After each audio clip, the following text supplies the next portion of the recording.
गजा की सुरंगों में एक लाश मिली है, एक नहीं बल्कि 11। वहीं कहीं 10 और जिस्म पड़े थे, सबके सब हमास के कमांडर।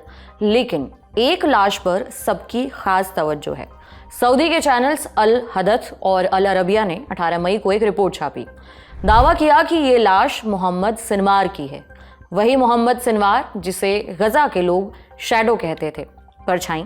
मुमकिन है आपने मोहम्मद सिनवार का नाम ना सुना हो, लेकिन सिनवार शब्द आपके इर्द गिर्द कभी ना कभी ज़रूर गुजरा होगा। याह्या सिनवार, इस्माइल हानिया, मोहम्मद दियेफ, सालेह अल अरूरी, मारवान ईसा इत्यादि इत्यादि इत्यादि। मुमकिन है आप इस सूची को भी समझते होंगे। ये हमास के सीनियर लीडर्स और कमांडर्स की सूची है। इजराइल ने इन्हें गजा में चल रही जंग में निशाना बनाया और मार गिराया। अलग अलग मीडिया रिपोर्ट्स का दावा है कि इस सूची में एक नाम और जुड़ चुका है, मोहम्मद सिनवार, याह्या सिनवार का छोटा भाई, वही याह्या सिनवार जिसे इजराइल ने अक्टूबर 2024 में मार गिराया था। वही याह्या सिनवार जो हमास के 7 अक्टूबर 2023 वाले हमले का मास्टरमाइंड था।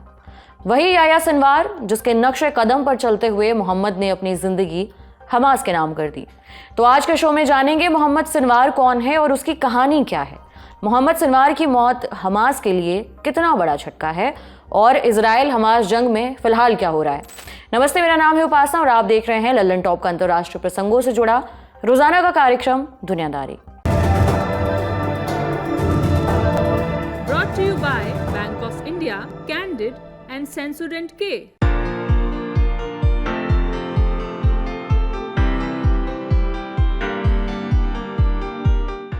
इजराइल ने 13 मई को गजा के खान यूनुस इलाके में यूरोपियन हॉस्पिटल पर हमला किया। दावा किया कि हमारा टारगेट था हथियारों का भंडार और अस्पताल के नीचे चल रहा हमास का command centre. Candid dusting powder, 4 skin problems का एक expert solution. Candid dusting powder, हटा खुजली लगा कैंडिड। गजा की हेल्थ मिनिस्ट्री ने कहा कि इस हमले में 16 लोग मारे गए, 70 जख्मी हुए। हालांकि ये मिनिस्ट्री लड़ाकों और सिविलियन में फर्क नहीं करती। इसी दिन इजरायली सुरक्षा एजेंसी शिन बेट और IDF ने दावा किया कि यहाँ सिनवार छिपा हुआ था। SLS और पैराबेन गॉन, तो उसका करंट ऑन। What then? इसके पोटेशियम आयंस करी टूट का करंट गॉन, लाइव का करंट ऑन। सऊदी के चैनल अल हदथ ने रिपोर्ट किया कि इजराइल के हमले के बाद सुरंग से मोहम्मद सिनवार और हमास के खान यूनुस ब्रिगेड के मुखिया मोहम्मद शबाना की लाशें बरामद हुई हैं। लेकिन अभी तक किसी इजरायली या अंतर्राष्ट्रीय स्रोत से इसकी आधिकारिक पुष्टि नहीं हुई है। लेकिन मीडिया रिपोर्ट्स के मुताबिक इजरायली रक्षा मंत्री इजराइल काट्ज ने 18 मई को एक सीक्रेट मीटिंग में ये कहा कि उन्हें यकीन है कि मोहम्मद सिनवार मारा गया है। गजा के जंग के दौरान इजराइल ने हमास की पूरी कमान को निशाना बनाया है, लेकिन हर एयर स्ट्राइक के बाद सच्चाई तुरंत सामने नहीं आती। अक्सर इजरायली सेना को टारगेट की मौत की पुष्टि करने में हफ्तों लग जाते हैं। वहीं हमास कभी कभी महीनों तक अपने मारे गए नेताओं की मौत को छुपाता रहा है। लेकिन अगर ये रिपोर्ट सही है और अगर वाकई मोहम्मद सिनवार मारा गया है, तो इसका मतलब है कि हमास के वो तमाम चेहरे जिन्होंने 7 अक्टूबर 2023 के हमले की प्लानिंग की थी, एक एक करके अब मिटाए जा चुके हैं। इस्माइल हानिया, मोहम्मद दीफ, सालेह अल अरूरी, मारवान ईसा और अब मोहम्मद सिनवार। मोहम्मद सिनवार की कहानी क्या है, ये समझने के लिए पहले कुछ बेसिक बातें समझिए। जून 2007 से गजा पट्टी का कंट्रोल हमास के पास है। इसकी स्थापना दिसंबर 1987 में हुई थी। फाउंडर थे Sheikh Ahmed Yassin. Hamas political party भी है, उसका अपना मिलिट्री विंग भी है। मिलिट्री विंग का नाम है अल कस्साम ब्रिगेड्स। इसी ने 7 अक्टूबर 2023 को इजराइल पर आतंकी हमला किया था, जिसके बाद गजा में जंग शुरू हुई थी। अब हमास का स्ट्रक्चर समझ लेते हैं। सबसे ऊपर है पॉलिटिकल ब्यूरो। पॉलिटिकल ब्यूरो का मुखिया हमास में सबसे ताकतवर होता है। 2004 में ये पद चर्चा में आया। पहला लीडर था खालिद मशाल, वो 2017 तक कुर्सी पर रहा। 2017 में इस्माइल हानिया को पॉलिटिकल ब्यूरो का हेड बनाया गया। कुर्सी मिलने के बाद वो गजा छोड़कर चला गया। उसने कतर की राजधानी दोहा को अपना बेस बना लिया। वहीं से वो हमास का कामकाज देख रहा था। 31 जुलाई 2024 को हानिया ईरान में था, वहीं पर उसकी हत्या हो गई। हमास और ईरान ने आरोप इजराइल पर लगाया, मगर इजराइल ने चुप्पी साध ली। दिसंबर 2024 में उसने इस हत्या की जिम्मेदारी ली। हानिया की मौत के बाद हमास में इंटरनल इलेक्शन हुआ। शुरा काउंसिल ने याह्या सिनवार को नया लीडर चुना। सिनवार उससे पहले गजा पट्टी में हमास का सरगना था, वो वहीं रह रहा था। पॉलिटिकल ब्यूरो के बाद आती है शूरा काउंसिल। हमास से जुड़े सारे बड़े डिसीजन यहीं लिए जाते हैं। पॉलिटिकल ब्यूरो के सदस्यों का चुनाव शूरा काउंसिल ही करती है। शूरा काउंसिल के अंडर 4 डिपार्टमेंट आते हैं। पहला है गजा अफेयर्स, इसका काम गजा पट्टी में हमास का दबदबा बनाकर रखना है। दूसरा है वेस्ट बैंक अफेयर्स, ये वेस्ट बैंक में हमास को रिप्रेजेंट करता है। तीसरा है जेल अफेयर्स। चौथा है प्रवासी मामलों का विभाग। इन चारों में गजा वाला डिपार्टमेंट सबसे ताकतवर है। उसके पास अपनी मिलिट्री विंग है, अल कस्साम ब्रिगेड्स। हमास की अपनी सरकार है जिसमें प्रधानमंत्री और बाकी मंत्रालय आते हैं। इन सब के अलावा उनका अपना मीडिया डिपार्टमेंट भी है जो हमास के लिए पब्लिसिटी का काम करता है। ये तो हुई हमास की कहानी। अब मोहम्मद सिनवार पर लौटते हैं। मोहम्मद सिनवार 1975 में खान यूनुस के एक रिफ्यूजी कैंप में पैदा हुआ।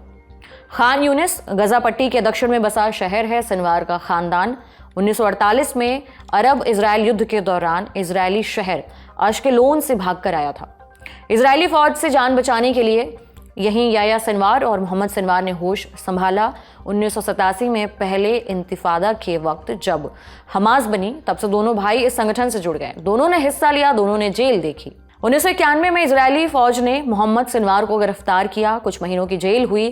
फिर 1996 में फलस्तीनी अथॉरिटी ने रामल्ला में 3 साल बंद रखा। 2000 के दूसरे इंतिफादा में जेल से भागा, गजा लौटा और तब से रॉकेट अटैक, साजिशें, ऑपरेशनल कमांड हर मोर्चे पर एक्टिव रहा। हमास के खान यूनुस ब्रिगेड का कमांडर बना। लेकिन इसके पहले उसके बड़े भाई याया सिनवार को 1989 में 2 इजरायली सैनिकों और 4 फिलिस्तीनी नागरिकों की हत्या के जुर्म में 4 आजीवन कारावास की सजा सुनाई जा चुकी थी। याया की पूरी उम्र बंद दरवाजों के पीछे गुजरने वाली थी, लेकिन उसका भाई जेल के बाहर था। माना जाता है कि वो जेल के बाहर याया का रिप्रेजेंटेटिव बन चुका था। साल 2006 हमास ने इजराइल में घुसपैठ की। इजरायली सोल्जर गिलाद शलीत का अपहरण हुआ। इस हमले की प्लानिंग में मोहम्मद सिनवार का नाम आया। गजा में 5 साल तक उसे बंदी बनाकर रखने में मोहम्मद सिनवार की सीधी भूमिका बताई जाती है। इन 5 सालों के बाद आखिर में इजराइल को झुकना पड़ा। शालित के बदले 1027 फिलिस्तीनी कैदियों को छोड़ा गया। इनमें याया सिनवार भी था। याया सिनवार ने जेल में रहते हुए अपना रुतबा बना रखा था, इसलिए बाहर आने के बाद हमास की लीडरशिप में जगह मिल गई। 2012 में उसे पोलित ब्यूरो में शामिल किया गया। उसका छोटा भाई मोहम्मद पर्दे के पीछे से काम करता रहा। इजराइल के लिए मोहम्मद एक घोस्ट ऑपरेटर था, एक साया। इजरायली इंटेलिजेंस मानती है कि 7 अक्टूबर 2023 के हमास हमले में मास्टरमाइंड याया सिनवार के साथ उसका भाई मोहम्मद सिनवार भी शामिल था। उसी दौरान इजराइल ने उस पर $3 लाख का इनाम घोषित कर दिया। यही मोहम्मद सिनवार पिछले साल तक अंडरग्राउंड था, पर अक्टूबर 2024 में याया सिनवार की मौत के बाद उसे ओवरग्राउंड भी देखा गया। मीडिया रिपोर्ट्स कहती हैं कि वो हमास के मिलिट्री विंग को लीड कर रहा था। जब याया सिनवार की मौत हुई तो हमास के दोहा स्थित नेताओं ने कलेक्टिव लीडरशिप की बात की, पर गजा की जमीन पर कुछ और चल रहा था। वहां लोग छोटे सिनवार को फॉलो कर रहे थे, उसके आदेश पर चल रहे थे। आधिकारिक तौर पर खलील अल हया को हमास के गजा अफेयर्स का नेता माना जाता था, लेकिन मोहम्मद सिनवार और उसके मिलिट्री विंग ने जमीनी हुकूमत अपने हाथ में ले रखी थी। 2025 की शुरुआत में वॉल स्ट्रीट जर्नल ने रिपोर्ट किया था कि मोहम्मद सिनवार हमास के पुनर्गठन की कोशिशें कर रहा है, नई भर्तियां कर रहा है। याया सिनवार ने भी अपने दौर में ज्यादातर ताकत मिलिट्री विंग के इर्द गिर्द समेट ली और दोहा में बैठी पोलित ब्यूरो को पीछे ढकेल दिया।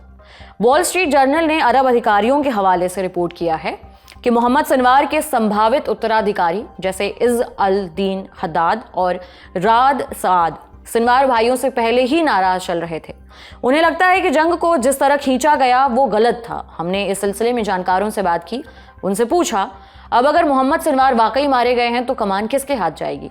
जी बिल्कुल, मुझे लगता है कि दोबारा से एक पावर स्ट्रगल डेफिनेटली होगा। खासकर रीजन ये है कि हमास के अंदर जो लीडरशिप है, जो उनका नेतृत्व है करने वाले लोग हैं, वो 2 बड़े बड़े गुटों में बटा हुआ है। एक वो जो पॉलिट ब्यूरो के लीडर हैं, वो या तो कतर में है या बाकी देशों में है बाहर, और एक वो जो जमीन पे लीड करते हैं, जो ज्यादातर मिलिट्री लीडर्स बोले जाते हैं। पॉलिटिकल लीडरशिप भी है उनके हाथ में गाजा के अंदर, लेकिन ज्यादातर वो मिलिट्री लीडर्स हैं। और ऐतिहासिक तौर पे हमने देखा है 2007 से अब तक गाजा के अंदर के जो लीडर्स हैं हमास के, वो ज्यादा कट्टर रहे हैं।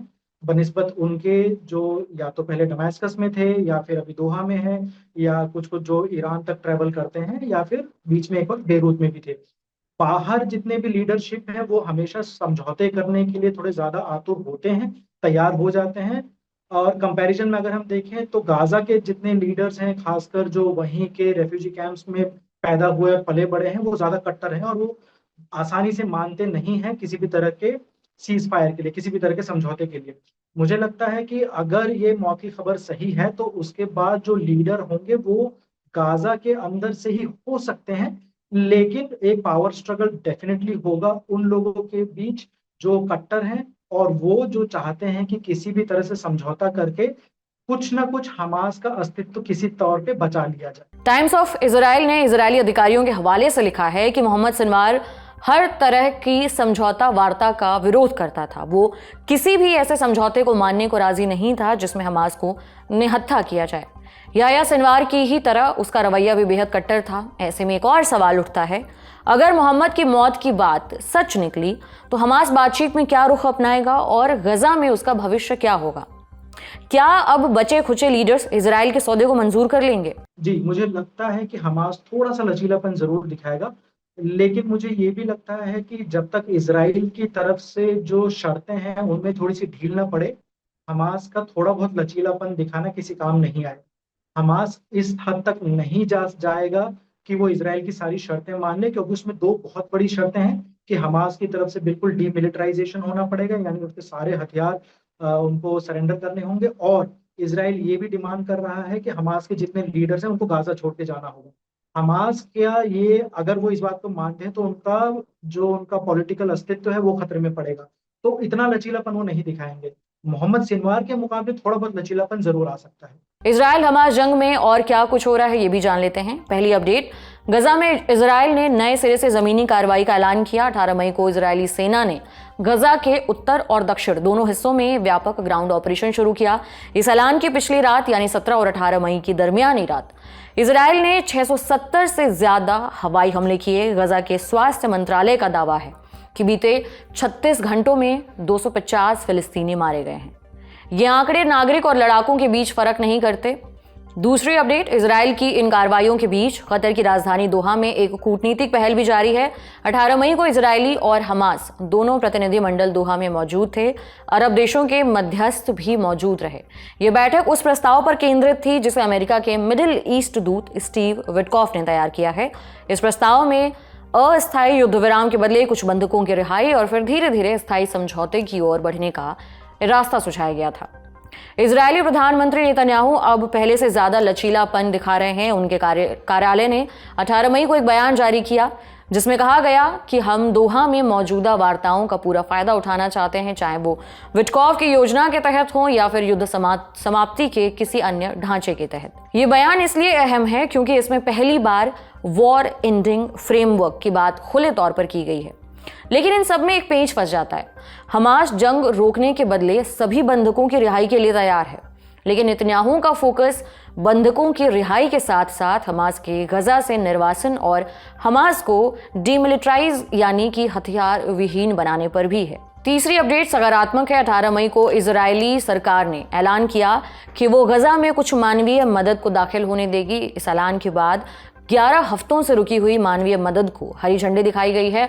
पिछले 11 हफ्ते से इजरायल ने खाद्य सामग्री, दवाइयां, पानी और ईंधन तक की सप्लाई पर रोक लगा रखी थी। इस बीच भुखमरी की चेतावनी भी दुनिया भर से आने लगी थी, तब जाकर इजरायल ने सीमित राहत देने की इजाजत दी है। हमारा बड़ी खबर सेगमेंट यहीं तक। अब सुर्खियों की बारी। पहली सुर्खी पाकिस्तान से है। पाकिस्तान के डिप्टी पीएम और विदेश मंत्री इशाक डार 3 दिवसीय आधिकारिक दौरे पर चीन पहुंचे हैं। मीडिया रिपोर्ट्स के मुताबिक तालिबान शासित अफगानिस्तान के कार्यवाहक विदेश मंत्री आमिर खान मुत्ताकी भी 20 मई को चीन पहुंच रहे हैं। आमिर, इशाक और चीनी विदेश मंत्री वांग यी त्रिपक्षीय बैठक में शामिल होंगे। रिपोर्ट्स के मुताबिक तीनों देशों के नेताओं के बीच व्यापार, सुरक्षा सहयोग बढ़ाने और भारत पाकिस्तान विवाद के बाद दक्षिण एशिया में बदलते हालात पर चर्चा होने की उम्मीद जताई जा रही है। भारत और पाकिस्तान के बीच 10 मई को संघर्ष विराम के बाद डार की यह पहली विदेश यात्रा है। पाकिस्तान से जुड़ी एक और खबर है। पाकिस्तान भारत की नकल करने में जुट गया है। भारत ने 17 मई को वैश्विक मंच पर पाकिस्तान के आतंकवाद को बेनकाब करने के लिए डेलीगेशन भेजने का फैसला किया और अब पाकिस्तान उसी रास्ते पर चलते हुए अपनी कॉपीकैट डिप्लोमेसी दिखा रहा है। उसने भी एक डेलीगेशन विदेश भेजने का ऐलान किया है, जिसका नेतृत्व पाकिस्तान पीपल्स पार्टी के अध्यक्ष बिलावल भुट्टो जरदारी करेंगे। दूसरी सुर्खी पाकिस्तान के बलूचिस्तान प्रांत से है। 18 मई को यहाँ के अब्दुल्ला जिले के एक मार्केट के पास खड़ी कार में भयंकर विस्फोट हुआ। 4 लोगों की मौत और करीबन 20 लोगों के घायल होने की खबर है। यह धमाका 18 मई की रात हुआ। फिलहाल किसी भी समूह ने इस बम विस्फोट की जिम्मेदारी नहीं ली है, लेकिन पिछले कुछ महीनों के हालात को देखकर आशंका जताई जा रही है कि बलूच अलगाववादियों का इसके पीछे हाथ हो सकता है। जाहिर है पाकिस्तान के बलूचिस्तान में लंबे समय से विद्रोह चल रहा है। बलूच अवाम के प्रति पाकिस्तान की दमनकारी नीतियों के खिलाफ बलूच लिबरेशन आर्मी जैसे संगठन पाकिस्तानी सेना, सरकार और चीनी प्रोजेक्ट्स को निशाना बनाते रहे हैं। तीसरी सुर्खी रूस यूक्रेन जंग से जुड़ी है। अमेरिकी राष्ट्रपति डोनाल्ड ट्रंप 19 मई को रूसी राष्ट्रपति व्लादिमीर पुतिन से बात करेंगे। ट्रंप का कहना है कि इस फोन कॉल के 2 मकसद हैं।